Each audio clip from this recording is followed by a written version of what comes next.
Hello, Culture Matters podcast. I am excited to introduce you to our guest. Before I do that, here's a quote just for this episode.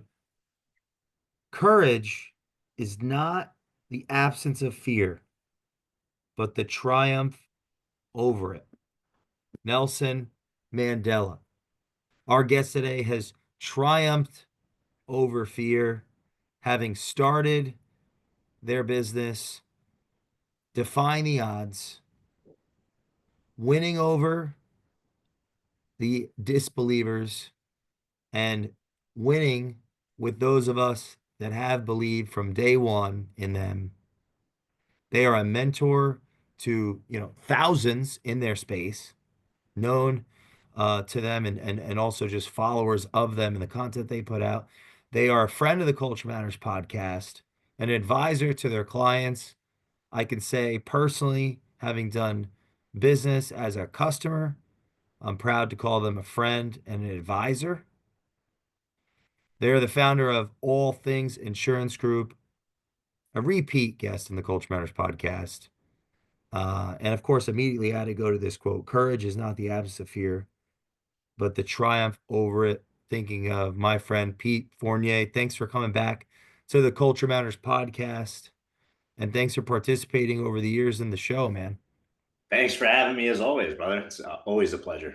We've gone from very few listeners together to more than a couple following along on this journey. So thanks for participating early in the Culture Matters podcast. Seriously.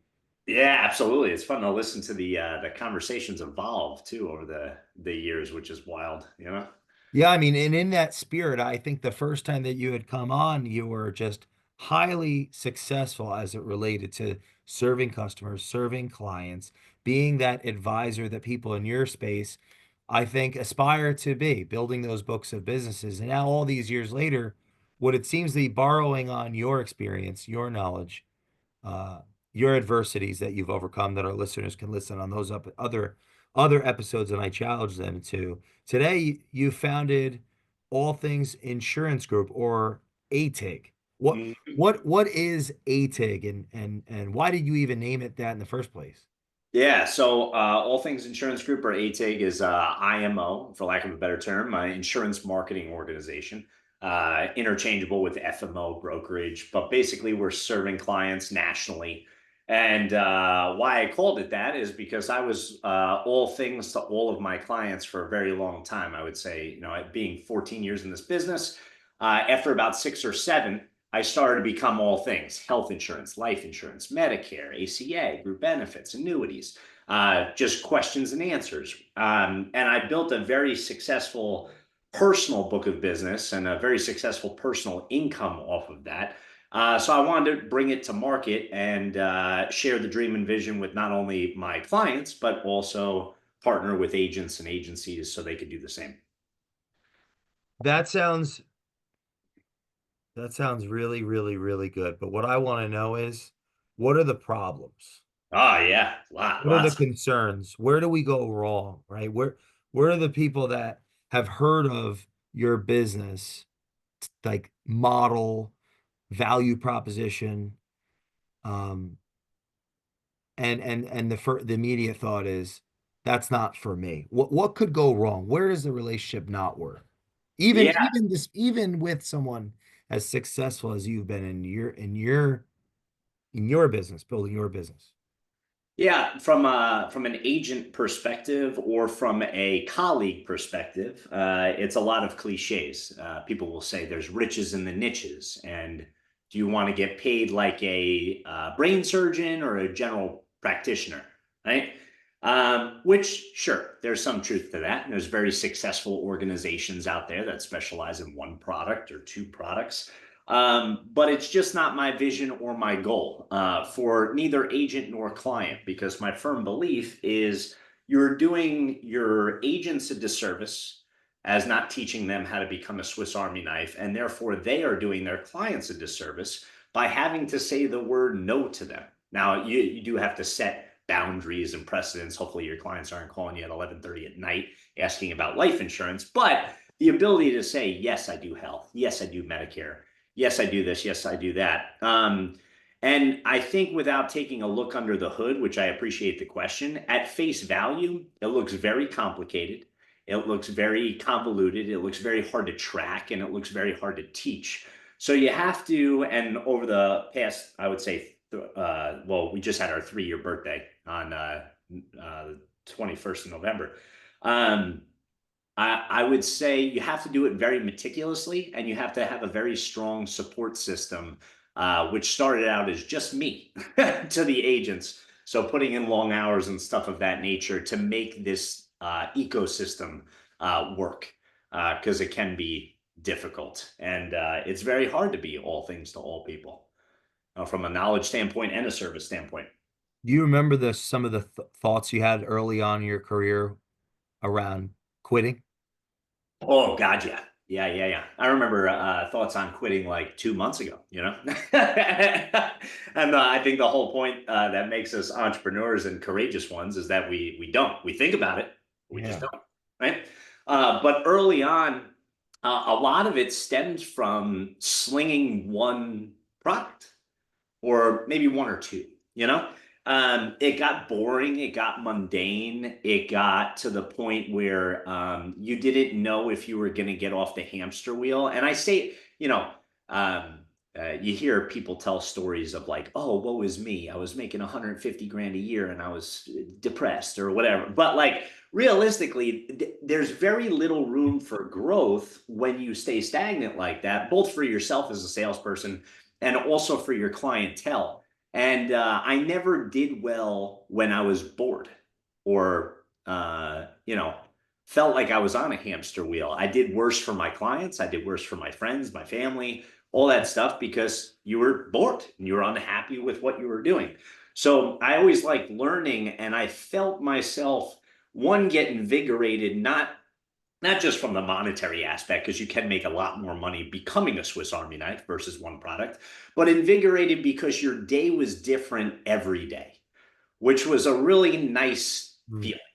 As opposed to those of you, if you're in the insurance space, maybe you're working in a call center, taking inbound final expense calls, or you're going door to door slinging term policies or whatever. I can understand after years and years of that, it becomes ridiculous to you because it did to me after the first 6 years. I was like, what the hell am I doing?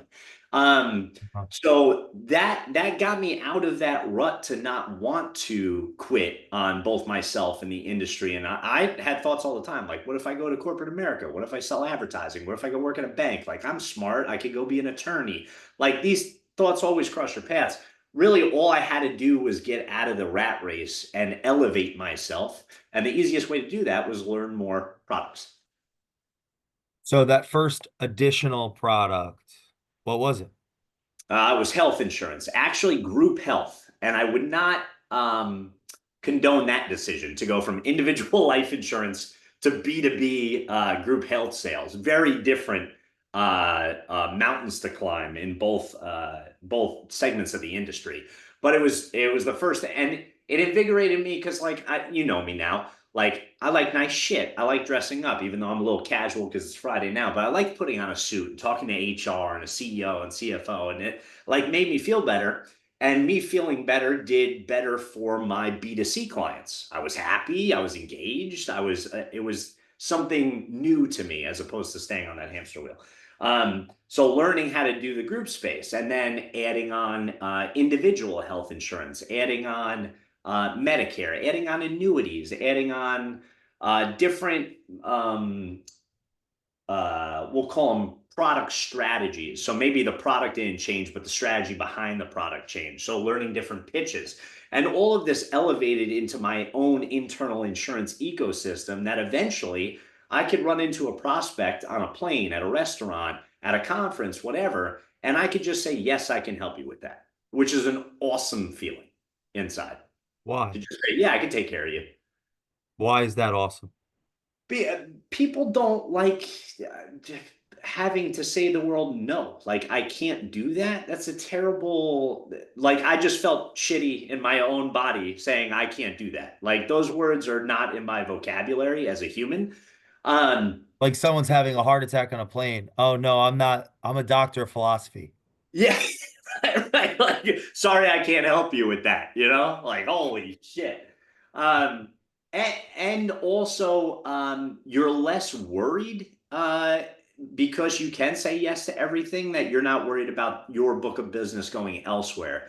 And I will tell you, if you're listening in the insurance space, if you're a one trick pony, no offense, your people are going elsewhere. And eventually, if that agent is more proficient than you, they're going to take your client with them. Because if I do everything and you do one thing, I'll eventually get that person away from you.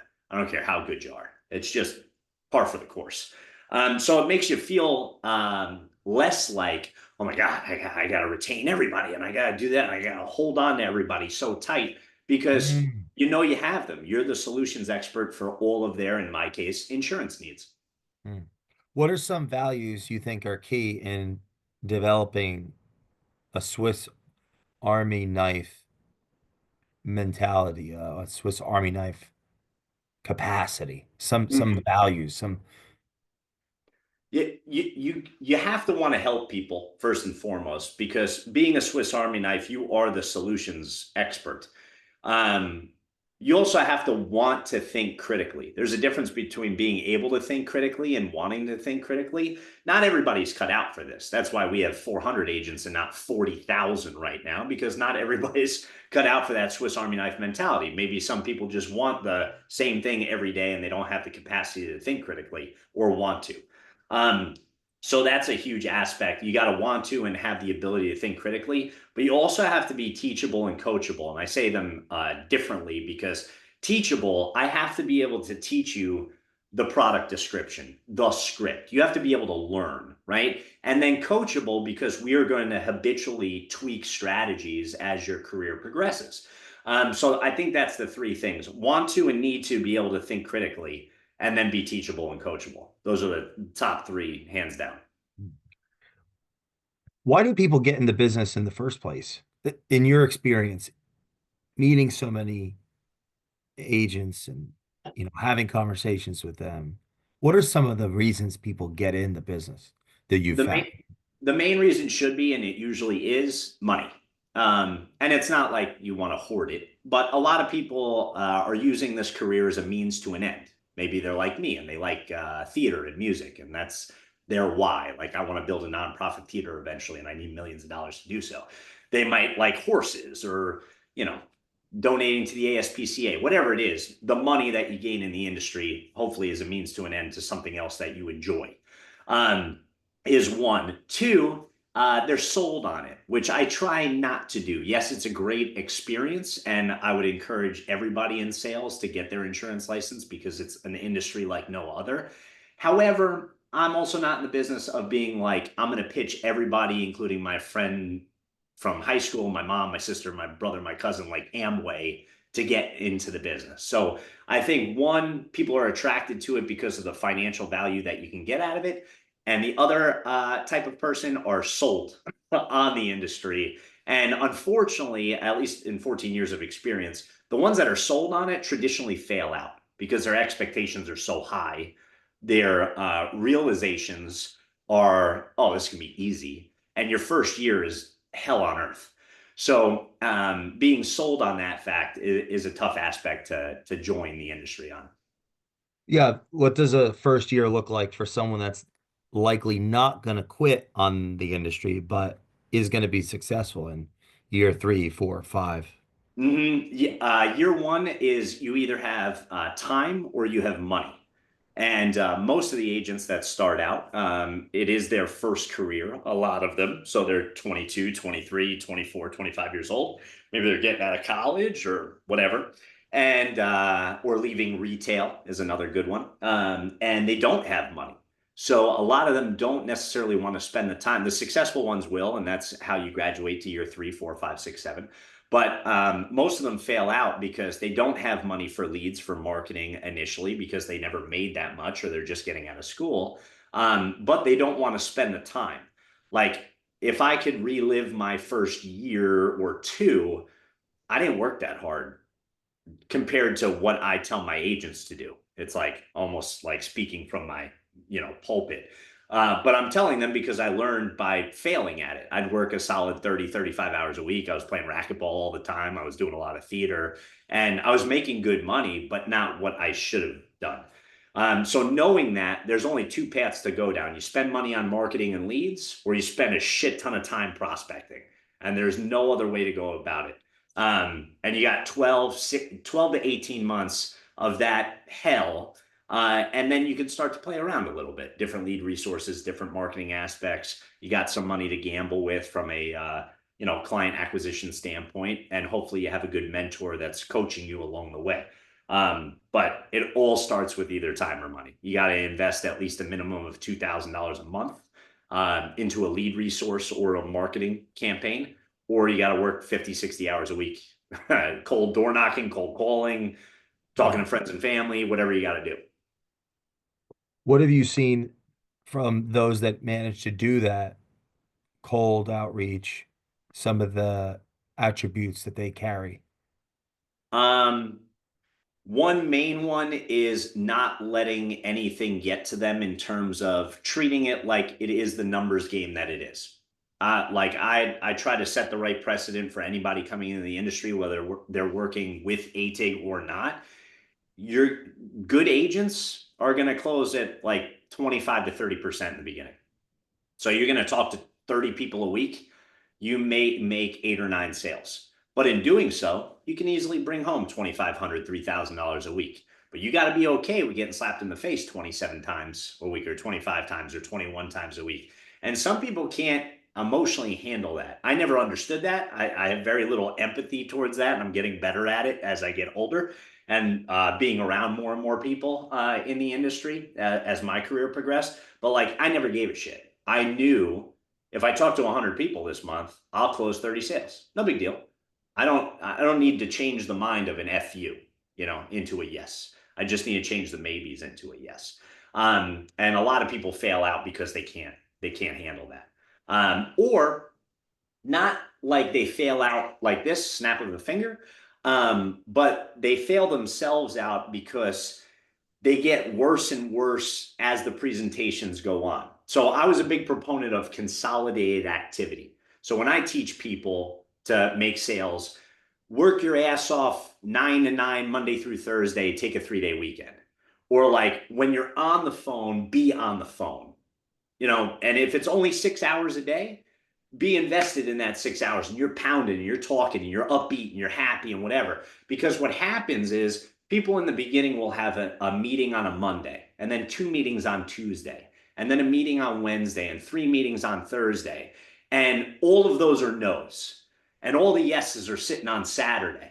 And you got a Wow. packed day on Saturday, but you feel like a big bag of shit going 4 days without a yes, that you suck at all your presentations because you're down the dumps on Saturday and you still get no's. And then you're like, well, fuck, this industry sucks. No, it was just you didn't consolidate the activity, because if you were 9 to 9 Monday and Tuesday and it was no, no, yes, no, no, yes, yes, no, yes, you'd feel pretty good with yourself at the end of the day. You know what I mean? Mm. They're not giving themselves enough time and enough at bats in a consolidated amount of time to stay happy go lucky. How many thousands of appointments do you think you have had to go on to formulate the trainings that you put together over the years that have you given to seems like tens of thousands of So we students? talked we talked prior to this. I have about 6,000 active clients on the books right now. Um, I would say in order to get those, I might have had to give 15 to 20,000 presentations, maybe, because I really stunk in the beginning. I was a volume whore and I wasn't that great at actually selling the product, and I elevated my sales with the volume. So in the beginning, the ratio was skewed. Now my closing percentage is like 90%, but back in the day, I was not that good. So I would say you do 1,000 presentations in your first 2 years, you'll see everything there is to see. Maybe with one or two outliers here and there. But like you get a core 1,000 presentations under your belt as fast as humanly possible. And I would say fast being probably 18 months to 24 months, you'll be good to go. And you'll have an answer for 99% of the stuff that comes across your desk. If I'm not generating those leads on my own, how am I getting them? What are the ways? You're either leveraging an IMO, and I could go on a soapbox of this for days, but when you're starting in the industry, please partner with an insurance marketing organization if you're on the independent side.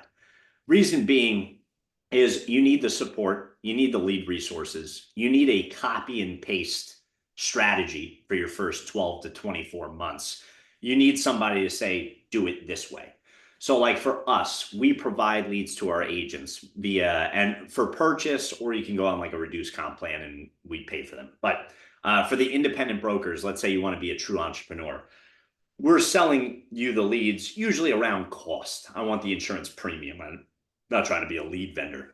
But you need to buy them in some way, shape, or form. People opting into Facebook ads, or we generate TV leads for people requesting life insurance or Medicare, or direct mail. You have to purchase them in some way, shape, or form. It's almost, and I say almost because there's some maniacs out there that can definitely do it. It's almost impossible to survive year one without paying for leads. And you're either paying for them in dollars, like on your credit card, or you're paying for them in reduced comp. Because there's a lot of people out there that are like, we give free leads. It's impossible. There's only so many dollars in the pot. You know what I mean? So you are paying them through your reduced compensation, or you're paying with your Visa or MasterCard.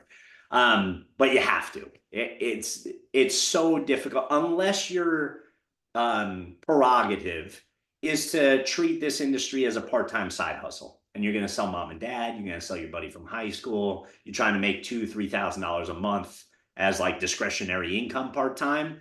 Maybe you can find referrals here and there. But if you want to like live and make $8,000 to $10,000 a month starting out and like get somewhere and treat this as a full-time career, you have to buy leads. There's no way around it. The 1,000 at bats. Yeah. What were some of the things that you did once you got motion and momentum to keep your energy high and your courage high and convert? Um, Treating the elevation of your process and your wins and tracking that as time went on. Like I can still see the house, the people, the car in the driveway, and the dog of my first my first three-figure monthly deal. I sold a policy for over $100 a month. I can see them. I can see my 250. I can see my 500. I can see my 1,000. I can see my six-figure deal. Um, I closed the deal on a group client, my first six-figure commission check on group. And I remember like the feeling that I had and setting, I do this with my agents for goal setting exercises, benchmarks in your life that once you attain them, you can never go backwards, right?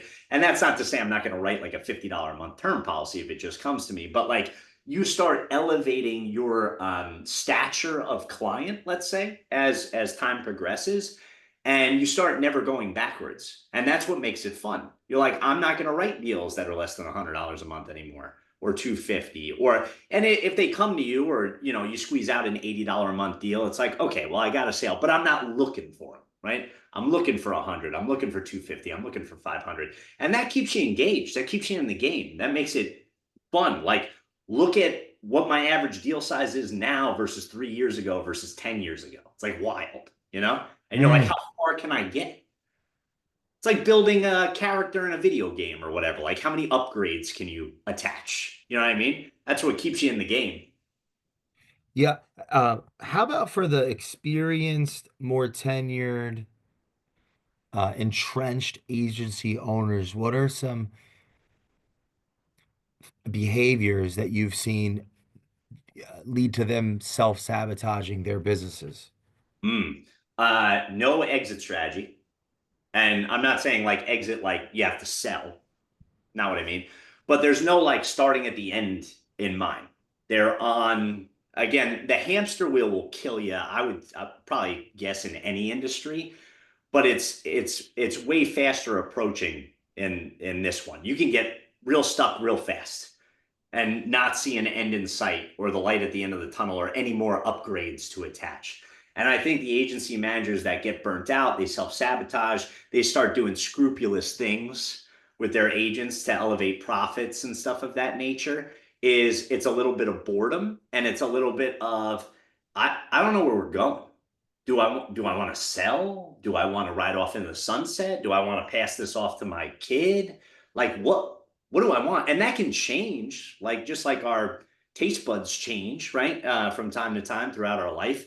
But like you have to start there ahead of the game and then work backwards. And that will at least keep you elevating and engaged and having fun and keep a smile on your face, even on the hard days. And a lot of people don't do that. I did, I used to do a lot more coaching than I do now. But on these coaching calls, one of the first things I would ask these people is like, what do you want to achieve? Whether you're an agency owner, you're standalone producer, like what's the point of being here in this industry and the products that you're selling, et cetera. And I think the burnout rate is pretty high on those that don't envision the future. Or it's Mm, a pipe dream. Oh man, I wish I could sell for $20 million. All right, well, how do you get there? I don't know. I just wish. Like, what mm. the fuck are you talking about? You know what I mean? How do independent marketing organizations undermine the relationships they have with their agency owners that have grown with them? Um, there's no a lot of IMOs will take full responsibility for the wins of an agency and complete not responsibility for the losses of an agency. And what I've seen in the industry over the last 14 years is, you know, Joey's got a very successful agency under Pete. And Pete's like, well, I did all this for Joey. He's never going to leave me.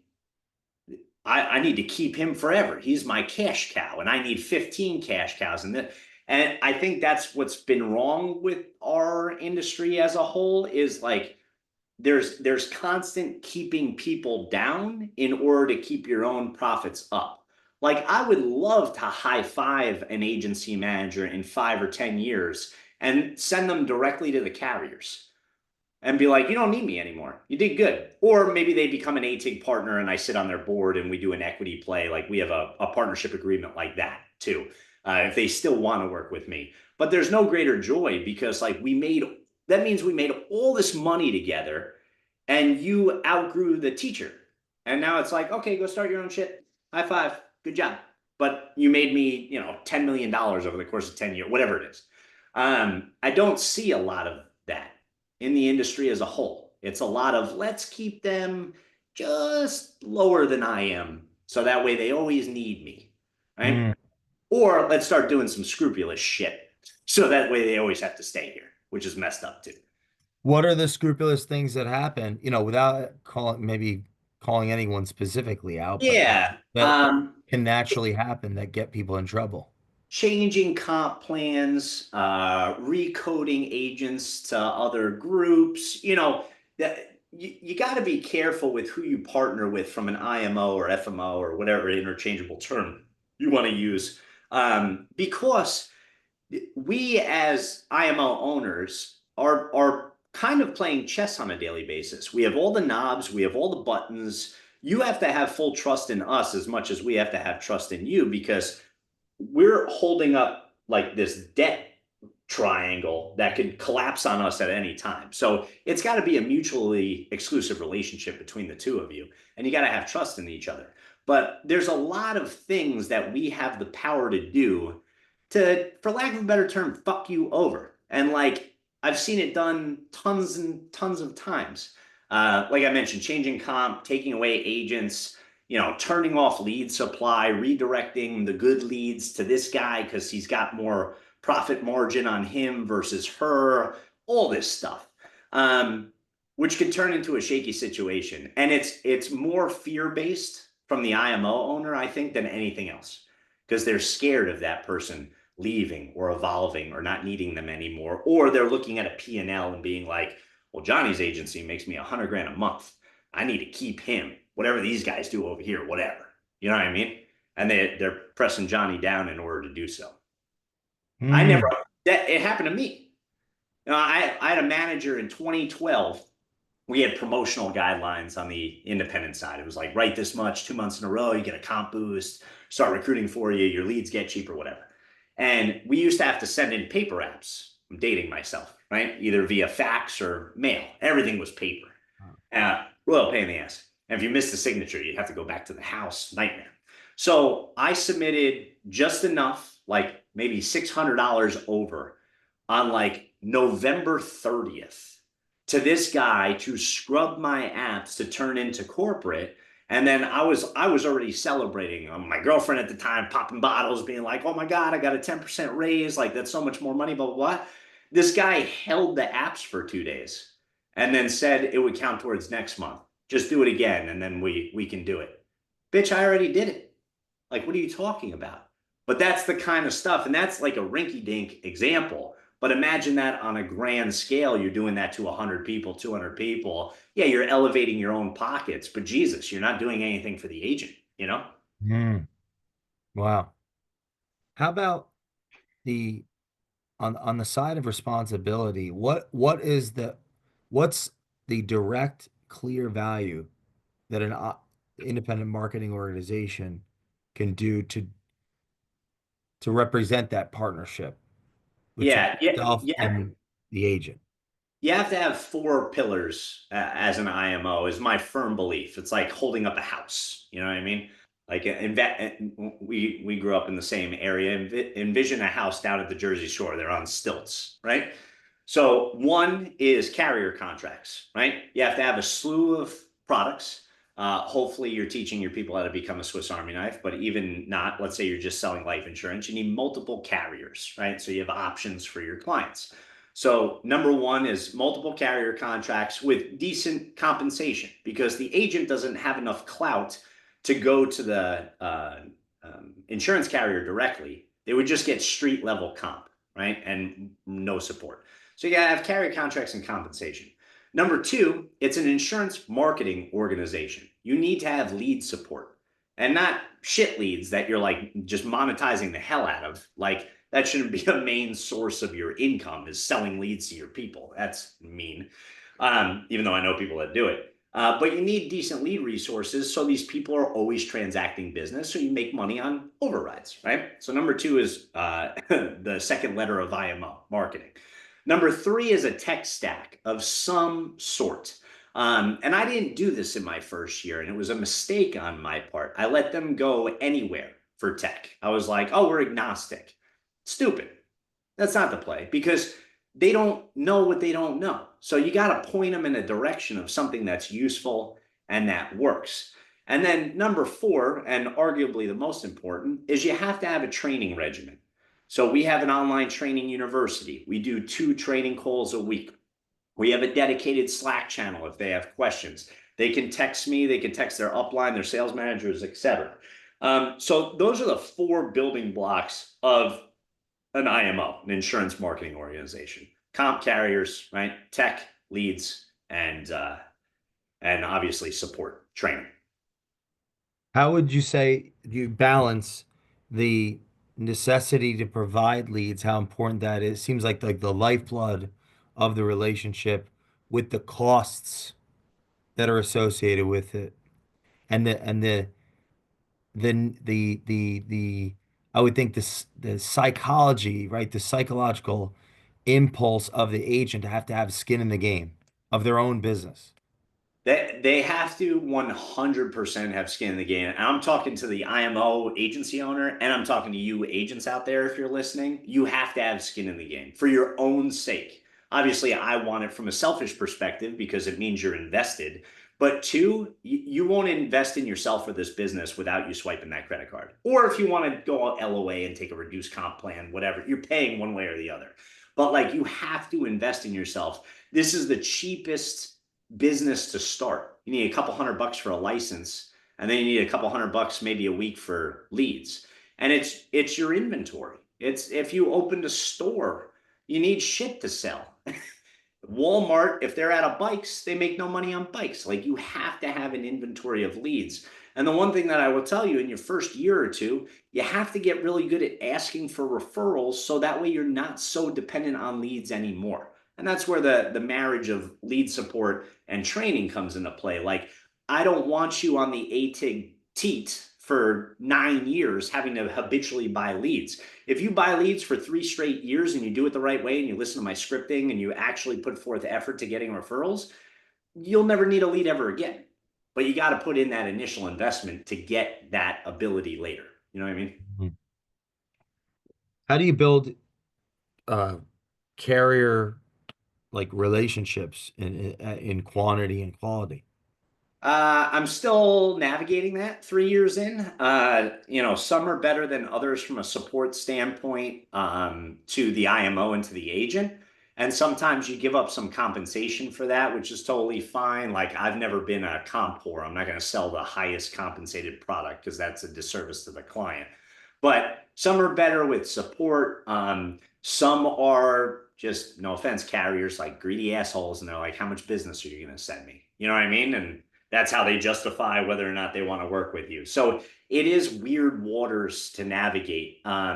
But from an owner's perspective, I would say you have to be an awesome agent, um, to be able to do my job or the jobs of some of my colleagues. Because at the end of the day, there is so much to know that if you weren't a halfway decent producer, learning different products, learning different carriers, logins, how certain apps work, how certain underwriting works, etc., you're going to be a pretty shitty owner. Unless you got a big ass bankroll and you can just buy your way out of friggin' knowledge, or you can hire a million people to learn for you. But if you're like me and you started as a one man shop with 14 agents, you're the guy. You're everything. You wear every hat: HR, finance, commissions, training, support, everything. So navigating the carriers is still a work in progress. I have my favorites that I personally love, and I try to bestow that on the agents too. And it's my favorite because ease of working with, good for the client, that sort of stuff. So we have our preferred carriers of like 12 to 15, and then we have all these ancillary ones just in case they're needed in a special situation. What is the RMS? Oh yeah. So everybody's got a CRM, or everybody should have a CRM. And again, I'm speaking from my pulpit because I didn't have one for like 8 years, like an idiot. I had a giant Excel spreadsheet, which is like shooting myself in the foot now trying to load all this data, right? But the ATIG RMS is a relationship management system. I wanted more than a CRM. I wanted an ecosystem for our team. So what the RMS allows you to do is like a lot of CRM capabilities, tracking pipelines, forecasting. There's a dialer, there's unlimited text messages, unlimited emails, there's nurture campaigns, really slick system. But more importantly, because I'm big on the Swiss Army knife, like that's the ATIG philosophy, is you're not going to learn that right out the gate. I can't teach you 14 product lines in your first couple weeks. So what we did was, or what I did rather, is I put forth an effort, the ability for agents to do joint work internally within our relationship management system. So Jay is working for ATIG. Jay's client says, I need help with Medicare. Jay don't know shit about Medicare, but he says, no problem. My team does that. And he tags needs Medicare. I'm speaking in layman's terms, but basically tags, hey, client needs Medicare, help, SOS. And it can go to ATIG HQ, and one of our internal agents can talk to that client. It's still within ATIG, so you're not looking for referral partners or anything. The client gets a one-stop shop cohesive unit within the company.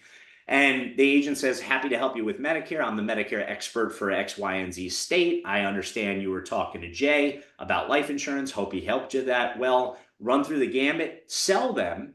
And then we have the ability for us to get our override. The agent that closes the business gets a piece, and the agent that refers the business gets a piece. And hopefully, that agent that referred the client is also part of the conversation. So you're getting paid to learn how to sell the product. And eventually, after 4, 5, 6 presentations of internally referring these clients, you're like, well, shit, I could do this myself now. So stepping stones, and this is part in the beginning of the conversation where you're like, what is the hard part? The hard part is learning all of this shit to become a Swiss Army knife. So these are the baby steps that you can take without feeling that you have to get ripped off by referring it to Joe Blow down the street, or saying, no, we don't do that. So they take their business to a different brokerage. It's all in one cohesive unit, and the RMS helps us do that. How can that impact someone's business? And in what? Oh man. But the most important part of this business, obviously, one is selling. Number two is retaining. We're in the long game, right? We get paid decent money up front, but we get paid hella money over years and years and years. And that's what you live off of. That's your pension, that's your base salary. So when you have more than three products per person in a household, we have a 93% retention rate. So you coming in as an agent to the ATIG family, just being able to say, yes, we do it for whatever the hell they need is going to give you, hopefully, right? I'm not going to guarantee this, but probably going to give you a 93% retention rate on your book of business. The industry average is 68.5%. So agents are running around like crazy, losing 32 and 31.5% of their business year over year over year. That's fucking crazy. That's the hamster wheel. We want to eliminate that. So you still get a small piece of the pie by referring it in. And more importantly, you are now the resource for your client for all things. And they're never going to leave you.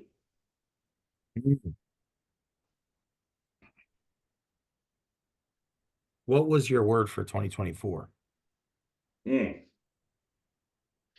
I went with one and I changed it. So now it's diversity.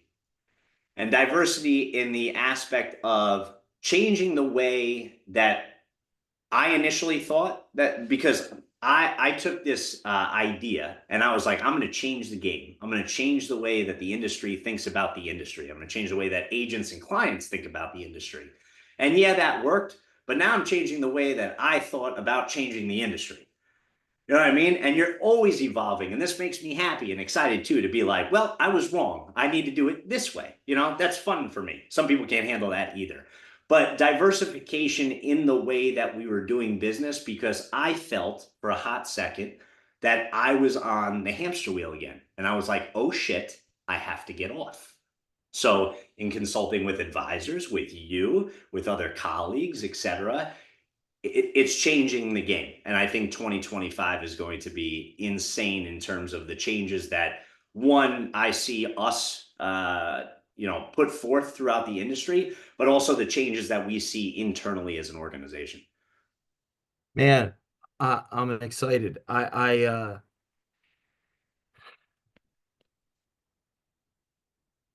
Yeah, it's truly an honor to have the opportunity to work together. I would say that you just as a testimony, your self-awareness to evolve and change is exciting for me. And I like every time you come back on the show, I feel as though I'm talking to just a smarter, faster, better version of the Pete that I originally met that I thought was a bad ass. And I really appreciate that, brother. I can say that one of my personal goals is to evolve and change and grow every day. And getting it's like a privilege to work with you and people that are like that. And I think that is rare, but it exists. And hopefully the people that are listening uh can resonate with that too. And because if there are people like us out there that do want to evolve and change and get better and are willing to reinvent themselves and continue to create value. I do believe that. And you are one of them, my friend. I appreciate that very much. And you said something to me probably a couple months back now. We were talking, and you said something that it happened already. Your foreshadowing is tremendous. If you get to talk to this guy in a business setting, do it. Because you said that the change and evolution of the company and where we're going and stuff like that is going to be extraordinary, but it's also going to break you. And like, I have felt that on days of like, dude, I can see why this is not for everybody. We say that like a cliche all the time, right? But there have been nights, dude, we were on a Zoom the other day talking at fucking 9:30 at night on a Saturday. That ain't for everybody. You know what I mean? But like there are days that yes, the change sounds good and you're shedding your skin, you're turning into a beautiful butterfly, whatever, but like there are some nights I feel like I'm dying. You know what I mean? But it's like good and bad at the same time. But you got to get through that hardship, that struggle, that mental block to say, am I doing the right thing? And just being like, all right, I'm running forward. I don't give a fuck. You know what I mean? How important do you think it is for our listeners that are, let's specific, well, because this is applicable to everybody, but specific to in the industry of insurance, to have a partner that is go that has gone through it all, right? So, and the reason I asked that, you mentioned twice earlier from the pulpit, or things that it seems as though you've had to learn the hard way. Mhm. So my question is, how important do you think it is, or what do you think about the fact that you are open about building this from the ground up, and like, so how important is that in a partner for the listeners in the industry, do you think? I think it's a necessity because two quick tidbits. One, I left one of the captives that I was at, and I think I talked about this like 3 podcasts ago. But I won a contest to go out with the Grand Poobah manager, and he was going to close deals for me. And I was like, just going to print money that week. I was like, oh my God. We went like 0 for 12. And I was like, fuck am I doing? Why am I listening to this guy? He doesn't know what he's doing. And I was like, I'm out. And I left. And I changed complete career moves. So from that aspect, yes, you have to have a partner that's relevant and still can talk the talk and walk the walk and not preach from their pulpit. But also it helps me from an empathetic standpoint of like, dude, I've been where you're at. And I'm not talking out of my ass in terms of like everything's gonna be okay. Like yeah, it fucking sucks sometimes, but you gotta want to get out of it. Like I desperately wanted to get out of it. And I can tell you, like being in 6 figures worth of debt for almost 20 months when I was like 22 to 24 years old, dude, I was depressed. I was unhappy. I was a terrible boyfriend. I was a fucking mean drunk. Like I was just mad at myself every single day. But looking back at that, like out of 14 years in the industry, 18 to 20 months, like a fucking blip. But when you're in it, it feels Uh, like forever.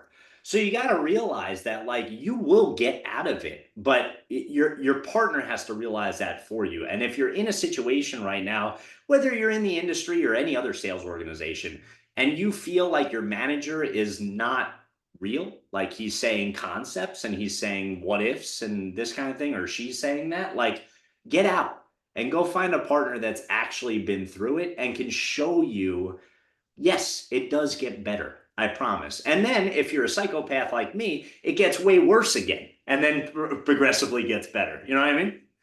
yes. What are you most inspired about in 2025 for all the listeners?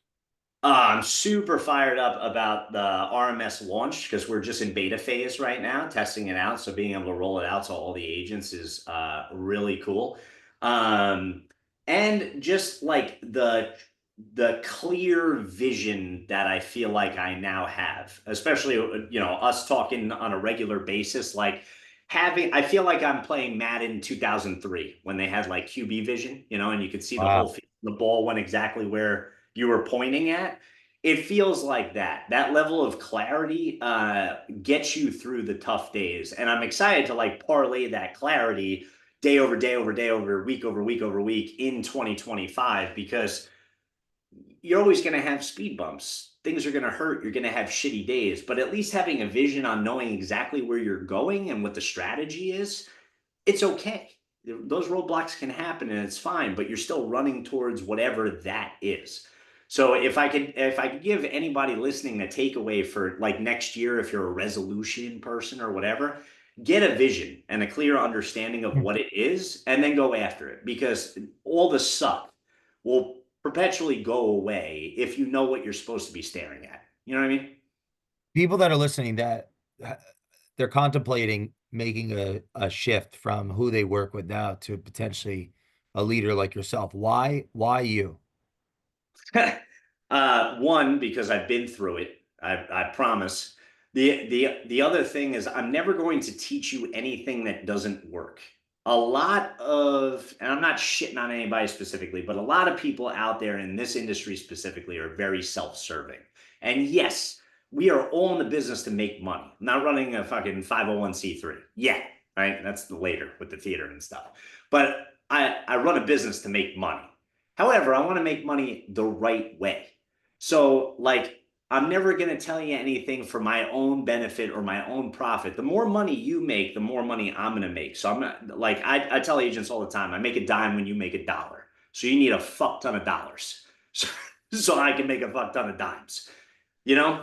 So, I think that's the important aspect. And knowing that this business, we had a lot of hiccups in the industry the last 2 years from Medicare commissions getting repealed, to ACA rules changing, to marketing efforts changing, to annuity compensation being under a magnifying glass. If you're a one trick pony and the government comes in one day and says, well, we're getting rid of that trick, or AI is coming in and they're just taking over the exchange marketplace, and you may be like, well, I'm the best agent ever. You won't be, because you're not a Swiss Army knife. So whether it's me or somebody else, get someone to teach you how to be all things to all people. And that's your ultimate job security for the rest of your life. How can people get in contact with you? I answer all my own social media. So at Peter J. Fournier, Fournier, on literally every social media platform. Instagram's probably the easiest one that I'm on constantly. If you follow that, got tons of free training on Facebook, on Instagram, and on YouTube. So if you just want to check me out, whether it's a keynote or a training speech or anything like that, go there. But shoot me a DM. If you have questions or anything, like I'll get to you as fast as humanly possible. But don't be afraid to ask anything. Happy to chat with everybody. I love talking this shit because I live it 24/7, you know? If you're listening to this podcast, remember, courage is not the absence of fear, but the triumph over it. Nelson Mandela. Pete Fournier, thanks for coming back. And if you're listening, please leave us a review on the Culture Matters podcast. Get in touch with Pete. We will see you next time.